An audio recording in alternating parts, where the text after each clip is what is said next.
Welcome to Full Discourse with me, Josh Elkin. This is a podcast space where I invite guests of all walks of the food industry to discuss major moment in food's vast internet history. But before we jump in, make sure you subscribe to the channel so you'll never miss an episode, and maybe leave a nice review or comment to support the show.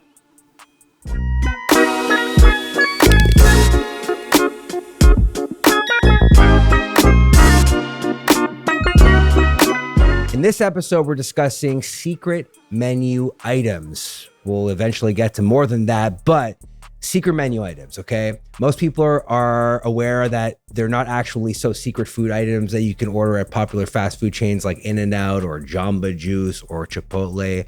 If you're like, huh? What are you talking about? I'd love to check out the crazy rock you've been living under, because that's part of the food industry today. Secret menu items, menu hacks, etc. But what's the business strategy? Like, what do these people, these business owners, these restaurateurs know about these secret menus or these hacks?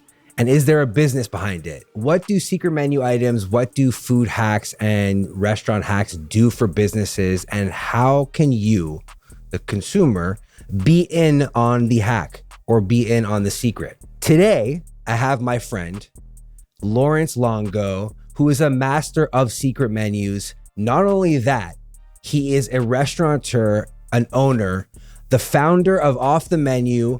He is the owner of Prince Street Pizza. He is the owner of Irv's Burgers, amongst a lot of other things. And the interesting thing is that Lawrence has a film production background, which I think ultimately brought you to Los Angeles in the first place. But beyond that, we're also both Canadian.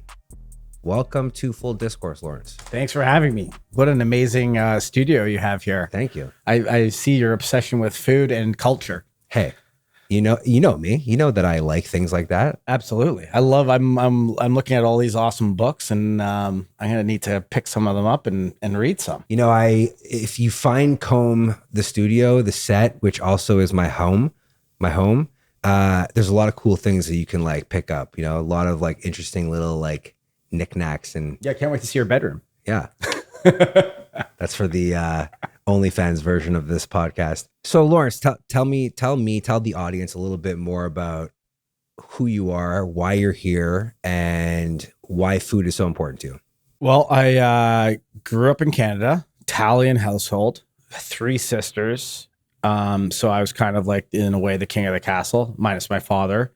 Parents split when I was 15, but you know, I was cooked for, cleaned for, everything as a young Italian boy. So, but food in our family was very, we'd talk about what was for lunch at breakfast, you know, what was for dinner at lunch, and then what we were going to order after dinner. You know what I mean? So it was, Italians really love to cook. It's like rarely would we eat out. Food was a huge part of my life, but it was never. My grandfather, who is successful in real estate, said, don't get into entertainment, don't get into food.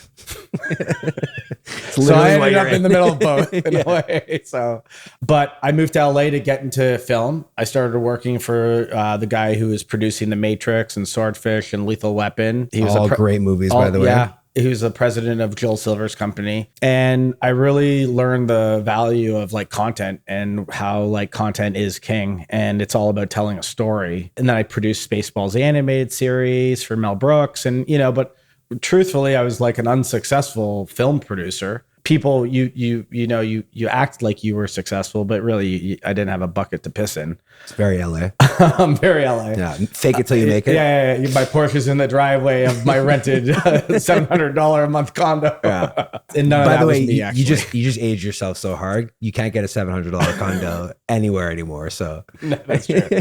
And I actually bought that's one thing my parents actually instilled into me is don't rent, you know, purchase. And I did that right when I got here. So I was fortunate. I made a lot of great relationships through entertainment. And then I started getting into social media marketing, which was only Vine and Twitter at the time.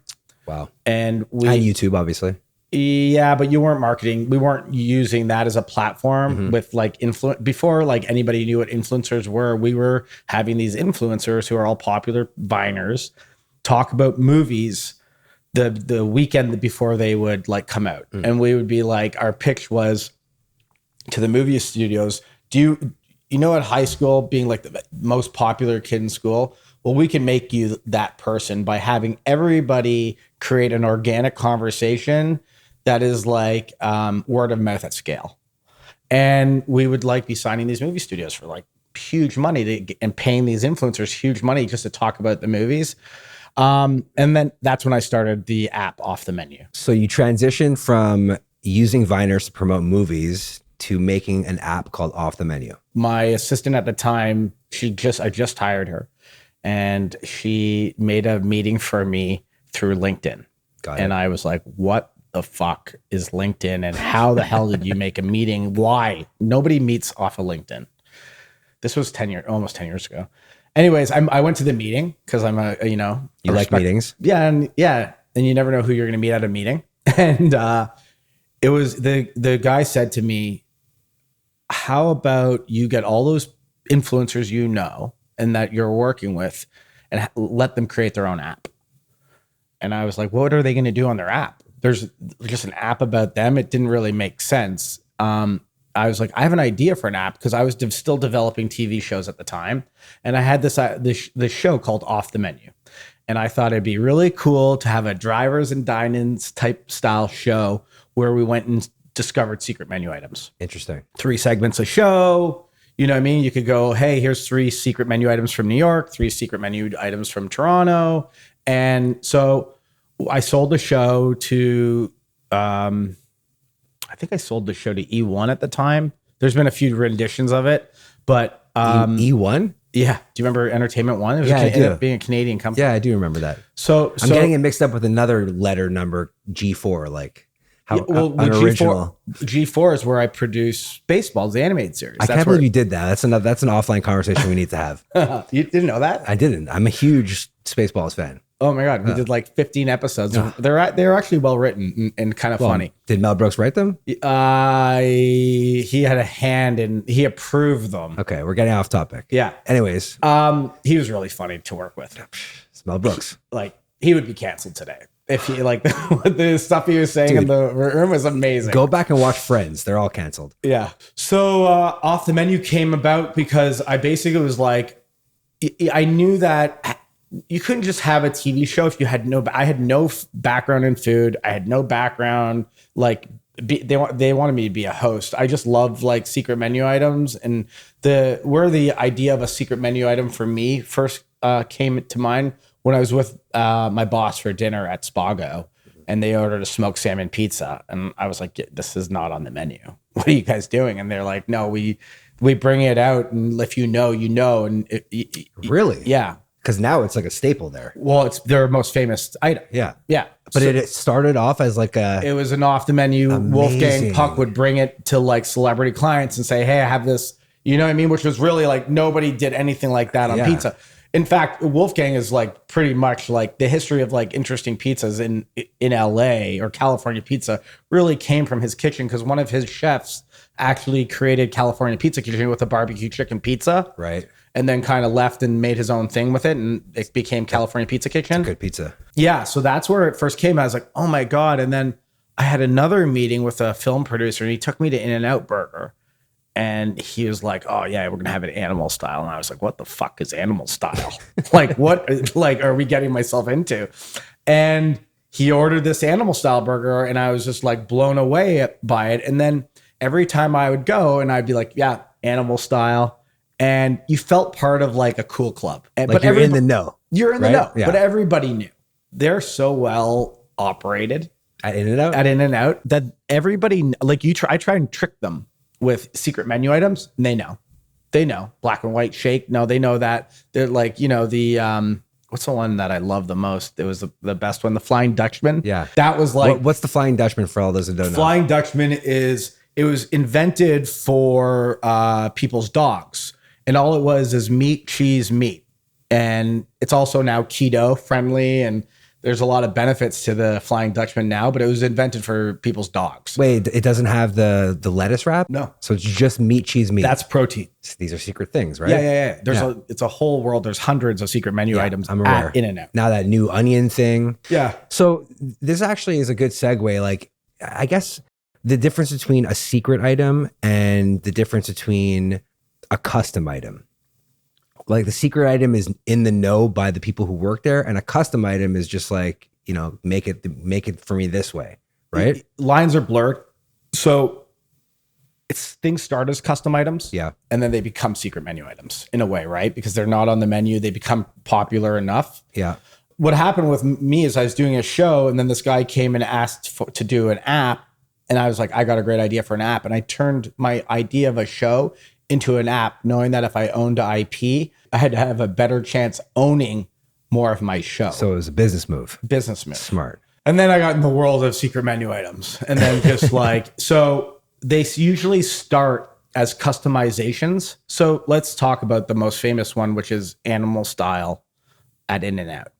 And so they used to call the chef at In-N-Out, used to call at the Baldwin Hills location, I believe it was that one, used to call all of the surfers that hung out in the parking lots animals.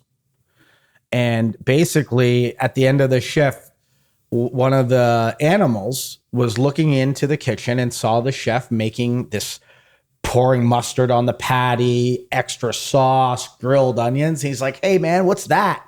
He's like, next time you come, ask for an animal style. All the cooks in the kitchen know what animal style it is. So it came from a concept that probably they're bored of eating the same burger over and over again. So you figure out different ways to make it. Then the surfer guy told all his friends, dude, order it animal style.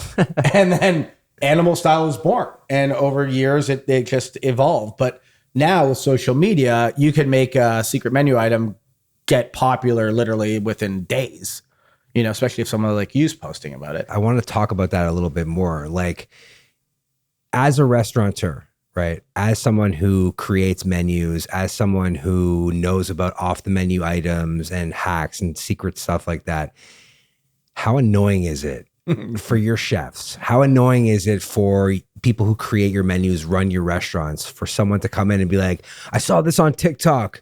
Can you make it for me? Like, is it just like, does it kill them? Yeah. So like old school restaurateurs, like they hate it. You know, because you don't want any surprises. Least amount of surprises, the better. But I think the people that embrace it excel. I never, you know, it's funny because my app of off the menu had a good run, but ultimately failed. You know, I still have the company, but now I just do what the things I want to do with it. I realized that promoting thousands of restaurants is not, there just wasn't enough good restaurants to promote. Yeah.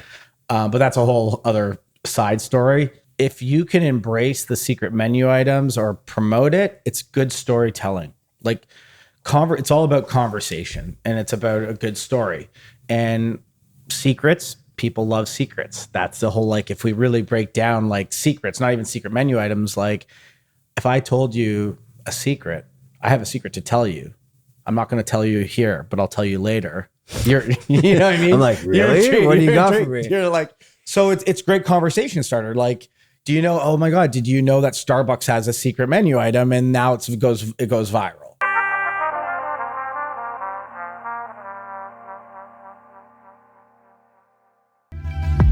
That was like almost the backbone of your app, right? It was a club. It was like, oh, you're part of this secret menu item club. So right? It started as a database. I figured, let me be the Yelp of all secret menu items.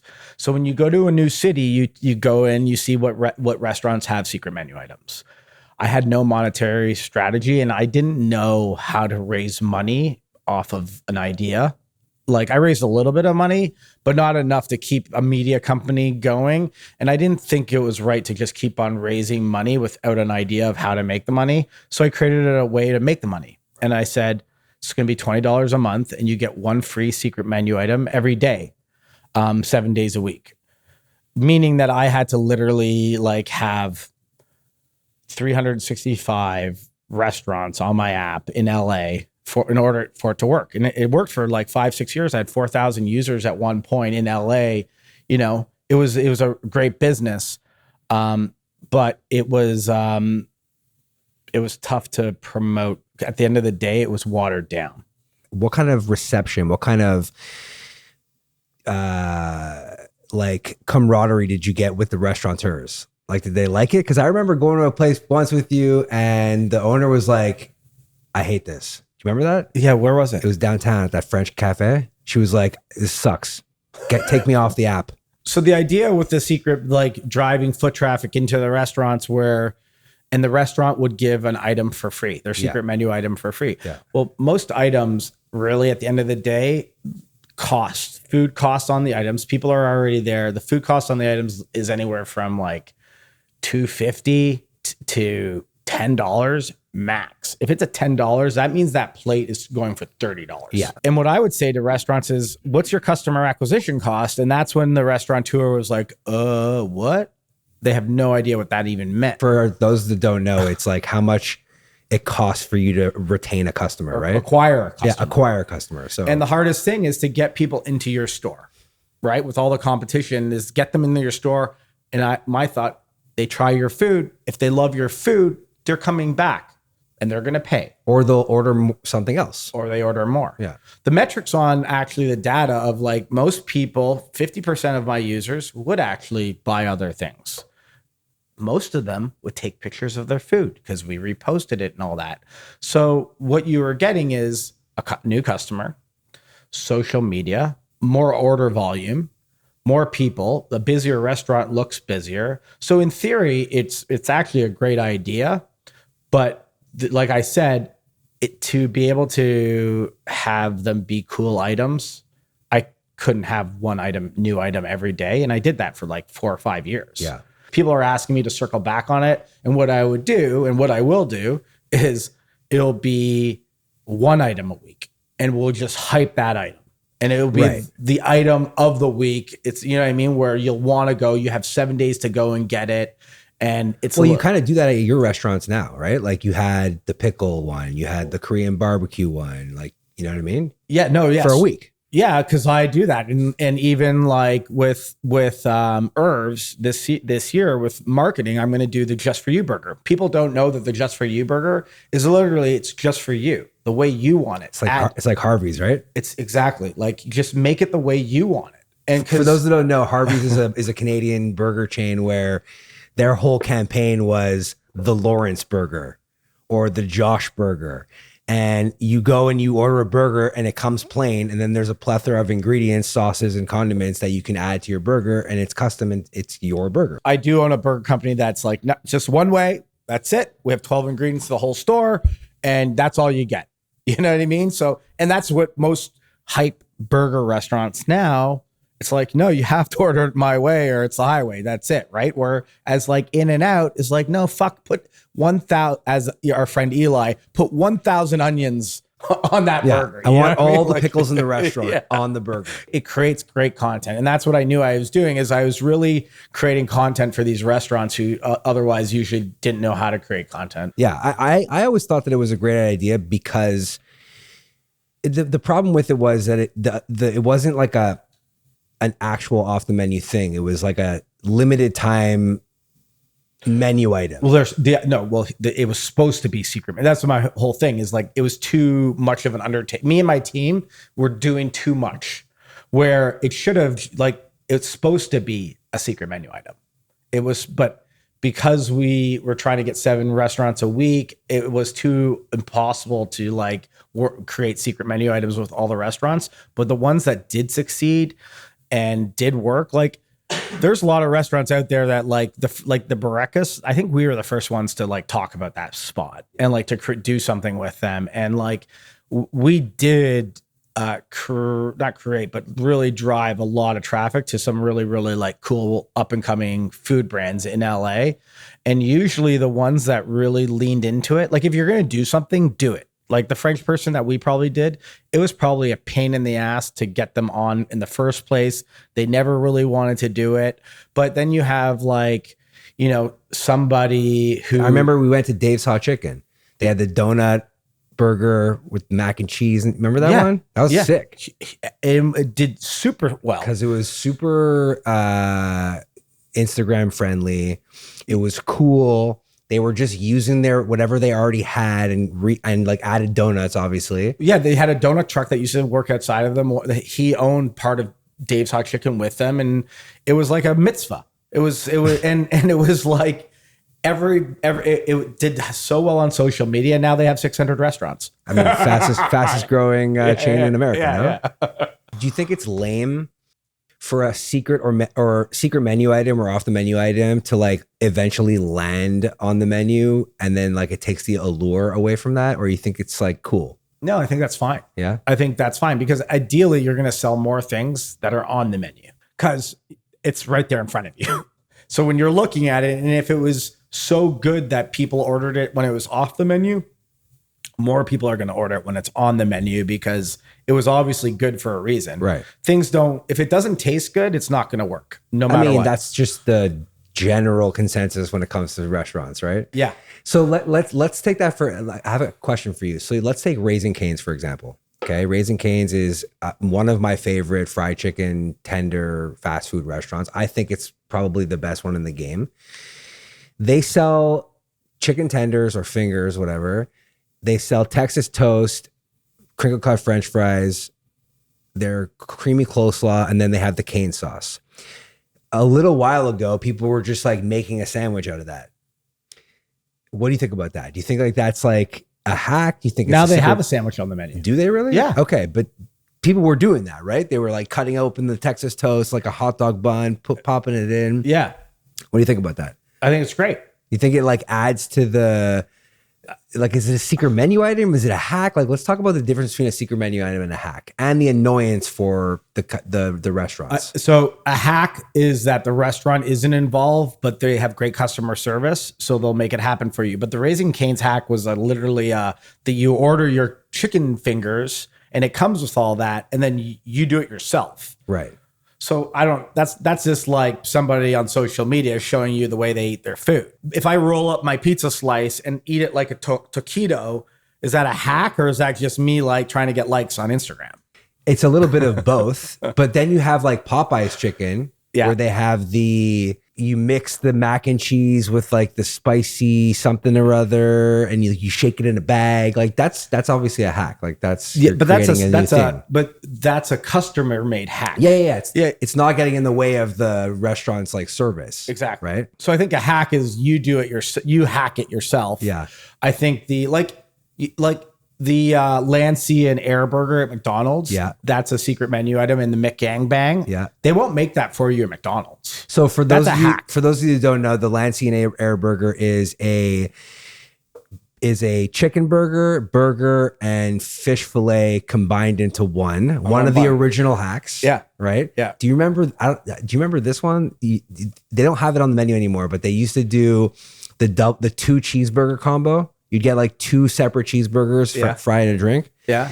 When I was in high school, we used to ask for it dressed as a Big Mac. So we'd get like 2 mini Big Macs. Oh, wow. And they would do it. Yeah, of course. They don't do that anymore. You can't do that. Oh, they won't let you do that anymore. You can't do that anymore. But that was the first ever hack that I learned when I was in like the 90s. That's really smart because the thing I hated about the Big Mac, and even like I didn't care about my weight really at all. The extra bun just got in the way. Yeah. It's like, why? It like dried out the burger. Yeah. Like, get out of here.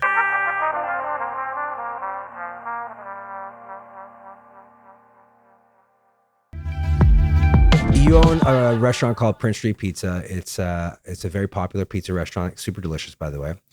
And one of your policies there is you don't mess with ranch. You don't fuck with ranch. Don't ask for ranch on our pizza, which, by the way, I personally love ranch on a pizza, but we won't get into that. I do too. Okay. Ranch on shitty pizza is amazing. So talk to me about that. What's the reason you don't offer ranch? Is it because your pizza stands up on its own? You don't need to mask the flavor of the pizza with the creamy deliciousness of ranch? Yeah, so it's not my decision. It has nothing to do with me. It was a decision that the owners, my partners, made in New York. And the truth of the matter is, if you have really good pizza, you don't need ranch. I I do actually think that our spicy spring with ranch is actually, it's a nice kind of like juxtaposition. But yeah, I think if you're like, all of our sauces are made in-house, you know what I mean? Every single day, everything's made fresh. So, you know, to put something that's like ranch on our pizza is a little bit disrespectful. That's not to saying we don't like sauces on our pizza. If you want to buy our vodka sauce, or if you want our marinara sauce, or like we're even developing a not ranch sauce that isn't ranch, but is like it's like a more of a creamy garlic, say, style.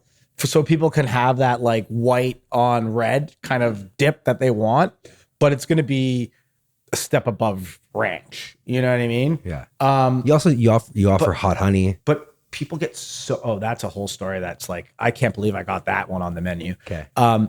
But people get so mad at us especially in Canada, like in Toronto, like half of our Google or Yelp reviews like being 1 stars are because we don't serve ranch or a creamy garlic or like honey mustard. And it's like, you guys are too accustomed with bad pizza. Yeah, like, because pizza has the best sauce. It's a million. They have a million sauces. There's like 17 sauces there, but they're great. Yeah. Right. So I mean, yeah, like talking about customers getting mad. I'll tell you what customers get mad at. At Irv's, I called Coca-Cola. I said, Coca-Cola, you're a fabric of our heritage from 1946. We've had it. Can you guys help us? Like, what are you going to offer us to like have it, right? To keep it. Click. Nothing. Okay. Call Pepsi, roll out the red carpet, sell me a song and dance. I open up with Pepsi. Literally, my employees got harassed. Why are you not carrying Coca-Cola? Really? I swear. If you have Pepsi on your menu, people get mad that you don't have Coke. If you have Coke, nobody says shit. Nobody's ever come into Prince Street and been like, hey, where's the Pepsi? These days, it's the same shit. Come on. Yeah, I don't know. It's one's kind of, I think one is a little bit better than the other. Okay. Especially if you're drinking a Mexican Coke. That's different. That I agree. Yeah. But anything not in America in that sense is better, in my opinion.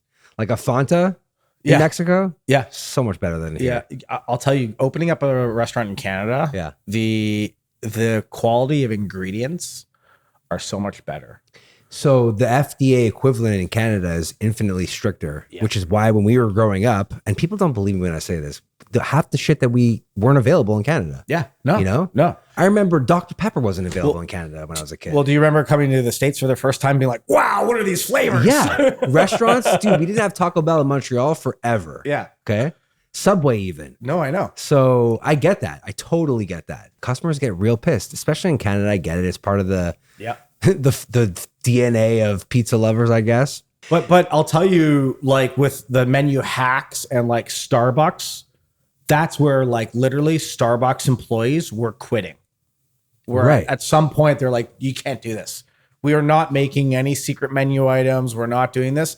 Because it was like pump of this, pump of that, and you're at like 4,000 calories into like I mean, it's for the customer. So is the customer an asshole for asking for something like this, even though the barista is like, it's their job? I think like everything, the customer can take it overboard. Yeah. I think there's a certain line where like Animal Style was the perfect harmony of a secret menu item, where now people take it a little bit over the top and do it just for clicks, just for like. Yeah, like that onion burger thing where they use an onion as the bun. So for me, it's always about the quality. Like I was never, and I should have been, because I probably would have had to be more successful if I did things for clicks.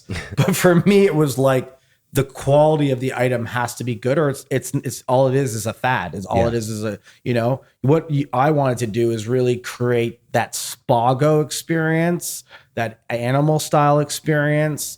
You know what I mean? That's really what the goal for me was to do. And it kind of like spiraled into like craziness. Donuts on fried chicken, you know? Donuts on fried chicken, donuts on a burger, the Luther burger. Like that was his own. Do you remember that? Wait, the Luther burger, is that in Atlanta? No, the Luther burger was a burger with, instead of buns, it was donuts. And Luther Vandross coined that. That's why it's called the Luther burger. Where do you get that? you can get it. I mean, a lot of places do that, like as a joke, you know? Okay.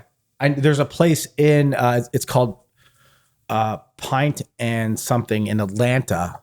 And they have it. It's on the, it's a secret menu that is like a famous secret menu item there. Maybe that's where he did it first. It might have been. Yeah.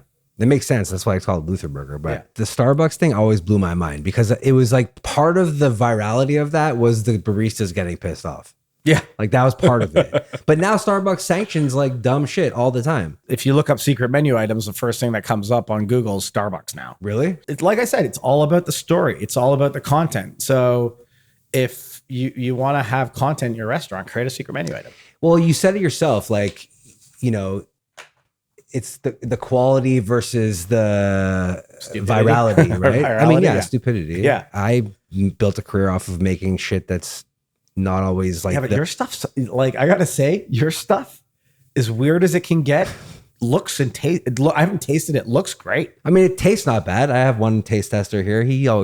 Listen, it's not like I never make bad things. There's certain things I've actually been like, oh, I want to take that.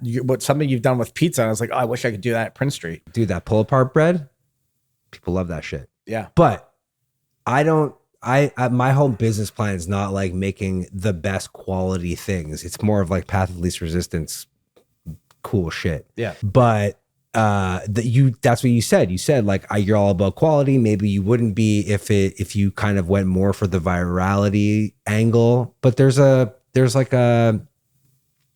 happy medium there somewhere. You know, I mean, it's like cooking a thick burger. There's a happy medium somewhere where it's just going to be perfect, and it's really hard to like nail it every time. Thick burger versus like a smash burger. Oh my god, too many people are doing. I get so annoyed because Burgers Never Say Die was for sure the first smash burger in LA. I was talking about that the other day. There's a hands down, and I'm full disclosure, I'm an investor in it. Yeah, but to see, which is interesting, by the way, to see the in a city that's so creative, to see so many copycats is just like, when I hear about a new smash burger concept, I just roll my eyes and being like, but there's smash burger, yeah, and then there's a lace burger. No, but that is a smash because you got to smash it to. Burgers Never Say Die is more of like you scrape it. Yeah, you know. So I mean, I love Burgers Never Say Die. Like it's great, but I wouldn't compare that to like an Herbs burger. It's a completely different. No, burger. Herbs is a roadside. It's a press burger. You press it, so it's you got a crispy crust. Yeah, but there's still a burger meat inside. There's like some bounce in it. There's still a little, there's still a little juice, and that for me was like, even though Burgers Never Say Die like changed my life in burgers, I went on a burger spree. I ate a burger every day at a different restaurant just to like. I just wanted to learn about burgers, which I did. I don't know how we got onto this, but it's the thick burgers. The thick burgers. Yeah, they need to roadside come back. Burgers. I think they are coming back. Yeah, honestly, I really do. Moose makes a great one. Amboy made a great thick burger. I haven't had a good Amboy burger yet, but that's besides the point. No, yet I'm not you gonna. And Rick Slock's like wasn't even on his honorable mentions. I don't think. I know, because when we went together, it was terrible. It was terrible. Yeah. Did you guys go to Topanga? Yeah, that's a problem. I know. That's not fair. I know. That's not fair to judge. It was bad. Because everything at Topanga Social is like garbage, apparently. Garbage. Yeah. Sad. Those guys, topic. Yeah. But it is. And I don't want to bash anyone. There was another place that we went there. I'm not going to name it because I like the guy, but like we went there and he got so mad. He's like at the place, not at us. He like begged us to come to his original location and it was night and day. I know exactly what you're talking about because I ate there. Yeah. It was the first time I ate there. And I was like, there's no way you can make what you just saved me good anywhere. Yeah. But you go to the original place. It's amazing. It's amazing. We're talking about the same place. Probably. We'll talk about it offline after. I don't want to throw him under the bus because I like the guy. So that's another question I have. Like if you're a chain, right? Yeah. And you have a secret menu item or an off the menu item, how hard is it to scale that nationally? Well, it's all about your systems and like your SOPs, right? So what does that mean? You got your systems and processes, right? Got it. So you have to be able to have good procedures and be able to train them properly. So like In-N-Out, they have Hamburger University. They train everybody. Everybody knows exactly how to do it. Obviously, the bigger you get and the least organized you are, the harder it is to scale. I shouldn't say this, but like, it's because it's not really easy, but it's really easy to have one good restaurant. when the owner's there on the line every day. The food should be awesome every single time it comes out. When you expand, it's harder to keep that quality to like great unless you have great systems and great training and great procedures. So in order to get a secret menu item, a brand new secret menu item at scale is not easy. And that's why none of the fast food restaurants really do it. You know, everything like at Arby's or McDonald's, Arby's, the meat mountain, it's a hack, right? You have to make it yourself. You order all the meats and then you put them on yourself. Like in at McDonald's, you have to like do it yourself. Yeah. And then they're franchisees, and the franchisees might be like, no, I don't want to do that. Screw that. You know what I mean? You really, as you're like Jersey Mike's is one of my favorite chains because I go there and it's literally the same thing every single time. Everything's the same. You know what I mean? This experience at the one at Culver City is pretty much the same as the one, unless you have a jerk off like employee who's just like a dick or something. But that's always going to be that's always thing, right? Yeah, you can't control that. Somebody has a bad day. It's like let the guy live. You know, let the guy be an asshole for a minute. So it's hard. You can't. It's tough to do at scale. So like national restaurants and chains are never actually like sanctioning a secret menu item for that reason. Except for In-N-Out. I don't even think it's a secret menu item anymore. Well, no, it's just not written on their very small menu. It's actually on their menu, on their website. It says the not so secret menu. Right. That's what I'm so that's what it is. Yeah. So like it's almost like it's like burger lore at that point, right? Like, exactly. Like it's just like everyone knows it. They're trained to do it. It's not a secret, yet it kind of still conveys this like consumer. But I truthfully believe that is the reason why they have the most loyal fan base in the world. In food, people get like, let's be honest, the burger for the value is good. But is it a good burger? I have so many things to say about this, and every guest that's been on this podcast, it eventually gets to this point. Yeah. And you're right. It's a fine burger. Yeah. It's fine. Yeah. I don't give a shit that it's inexpensive. That doesn't dictate whether or not it's good. Yeah. You know? I agree. So, you know, but going in there and being able to customize your order and them saying, yes, no problem. Like you feel like you're a part of In-N-Out. Yeah. You feel like, they're doing it the way I want it, just for me. Yeah. You know, and that is like, to me, that's really why they've grown so well. So well is a good way to put it. And to pull it all back, like that kind of like that secret that's not so secret is the consumer feeling like they're part of a club. Exactly. Right? Yeah. If you live in middle America and you only have seen and heard about In-N-Out and you've never had it before, you're going to In-N-Out. When you get there, you're fucking ordering that secret menu. You're 100%. ordering that animal style, whatever. For right? sure. Absolutely. I love that.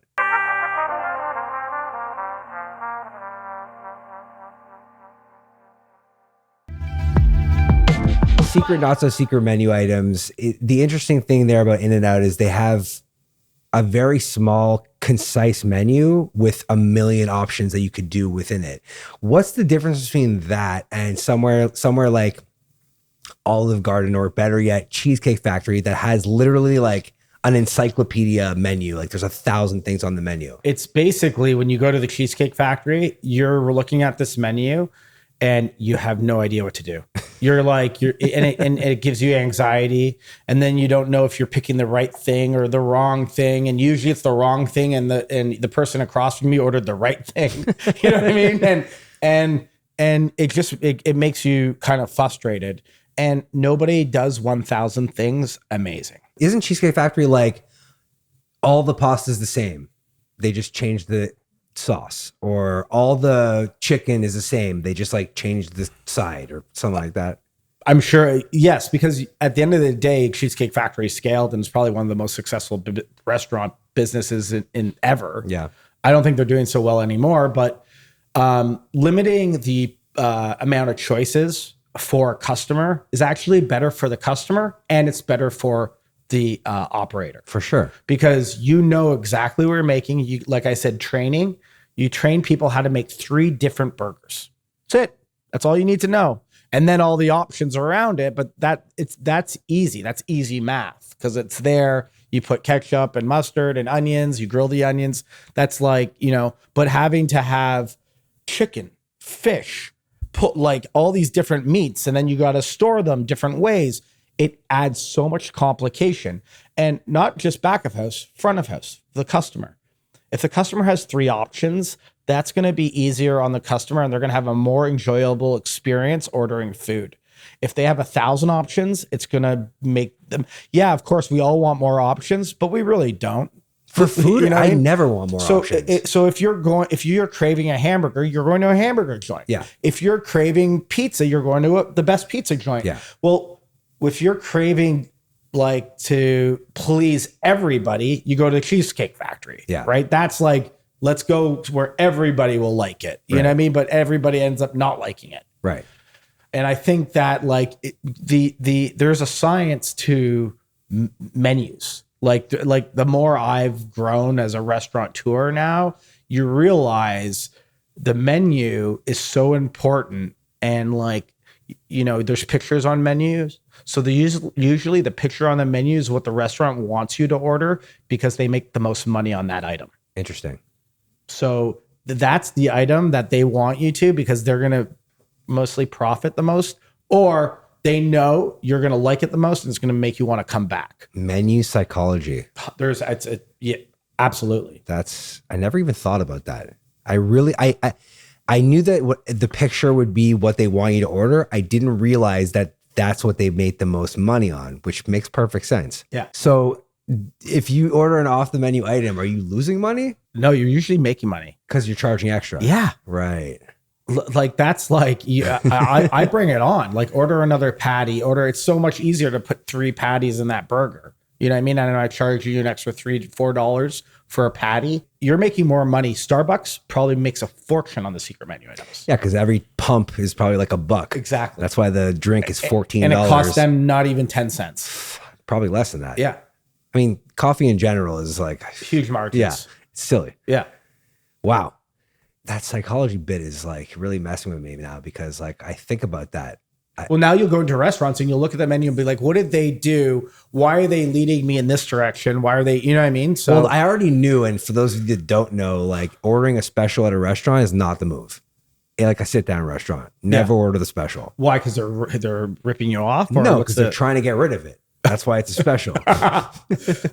Sometimes that's true. Other times that's not correct. It depends the style of restaurant, right? Because a creative chef doesn't want to make the same thing over and over and over and over again. So you have specials so they can flex their chef muscles. Okay. I think that's more what it's there for. I don't think that it's like trying to get rid of shit, unless it's a really shitty restaurant, then just don't go there anyway. No, for sure. If there's like a special at Cheesecake Factory, it's like probably good because it's like, Well, I'm going to be doing a special. It's going to be the Western burger. Okay. Talk to me about it. Herbs. Got it. Talk to me. Well, there's a influencer who's like the voice of social media at the UFC. Her name's Nina Drama. Got it. And she comes and always asks for barbecue sauce. And she was like, can we do our own burger? And I was like, yeah, it will be barbecue sauce. Well, let's do like onion. Let's make it I love barbecue sauce on a burger. The Nina Drama burger. I love that. But I'm going to always keep barbecue sauce. And, the Western burger, the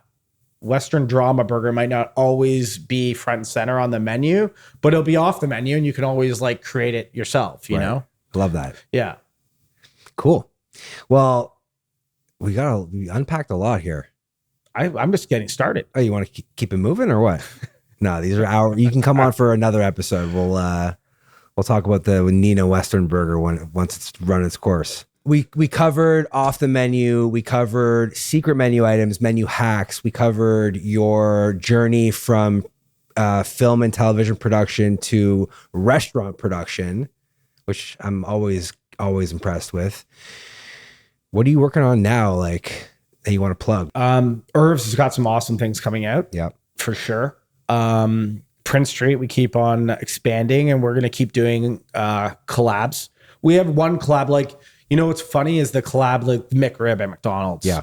People ask, why isn't that just on the menu all the time? Well, you wouldn't get excited when they launch it if it was on all the time. Yeah.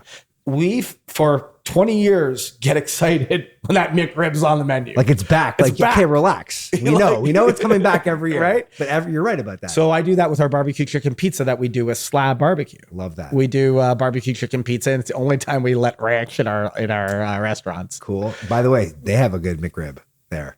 Unbelievable. It's the biggest thing I've ever seen. It's so good, but it's like It's huge. it's a quality. It's a great rib. Yeah. They debone it, and they put it in a great bun. It's the biggest rib sandwich I've ever seen. It's like you can be 3 people and eat that and be full. Yeah. But another thing I'm excited about Yeah. is Tenderfest is going national. Tenderfest is a festival that is brought to you by Off the Menu. Yes, they transitioned from making secret menu items in restaurants to festivals, and Tenderfest is their chicken tender centric festival that I personally love going to. Talk more about that. Where are you bringing it? Canada? No, we're going to be doing it in Pittsburgh and Chicago. Interesting. Yeah. And Heinz is our presenting sponsor, Love that. which is Love great. that. Yeah. And yeah, it's such an awesome festival. It's cool. I like Tenderfest because and I like that you're doing different locations. It's really a festival that showcases local items, local. It's like here, it's people, local restaurants that sell chicken.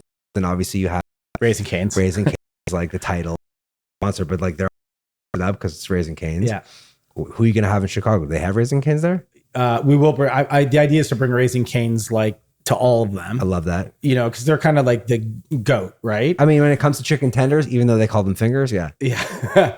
But we're gonna curate the list. I don't have a list of Chicago restaurants, so I'm just doing all the like where are we gonna put it. Yeah. In Pittsburgh, we're gonna do it at the Andy Warhol Museum, That's fun. which is really cool. That's really, really cool. And we'll continue having celebrity chefs create their own tenders because I think that's fun. You know what's funny is Bun B. Those were my favorite at this year's Tenderfest. Do you know that he created Trill Tenders now? I know. Because of Tenderfest. Do you know that the first Timothy Hollyworth's chicken tenders are the chicken tenders at Chain? Yes, I do. And they were like promoting that they were the chicken tender fest winners. I know. Yeah. The Trill tenders at this year's Tenderfest were my favorite tenders there, hands down. Better than Raising Cane's? It's like comparing, like, you know, you can't really compare. Raising Cane's is like its thing. They're not in the discussion for that at Tenderfest. No, they're there. I think their tenders are better than In-N-Out's burger, but Raising Cane's has scaled like better than anyone. You know what I did like about Raising Cane's that I told so many people about? When they served you the tender in the cup, the sauce was at the bottom of the cup. Yeah. I love that. Yeah, it's so simple and so smart. Raising Cane's sauce is some of my favorite dipping sauces out there. Yeah, that's kind of one of the things that they're like, they're known for. They're just so unique. The crinkle cut fries, the Texas toast, the tenders are amazing, you know? Well, Lawrence, thank you so much for coming by and talking to me about all things food all the time. Anytime. This was fun. I hope so. I'm sad it's ending. We'll have you back for another one. Amazing. You know, we'll do it. Follow Lawrence on all things social media. His name is Big Shot. That's right, because he's a restaurant Big Shot. If you're in an area where there's a Prince Street Pizza, check that out. Same with Irv's Burgers. And if you live in Pittsburgh, Chicago, or Los Angeles, look out for Tenderfest for the foreseeable future. And a secret. Yeah. Look out for the Krabby Patty coming. Irv's. No. In general. Yeah. We're doing something big with SpongeBob SquarePants, Krabby Patty pop-up. You heard it first. No, I didn't say Exclusive. pop-up. It's bigger than a pop-up. Not pop-up, actual restaurant. No, it's not a restaurant. Not a restaurant, but it's happening. All right, man. Thank you so much for coming by. Awesome. Appreciate you.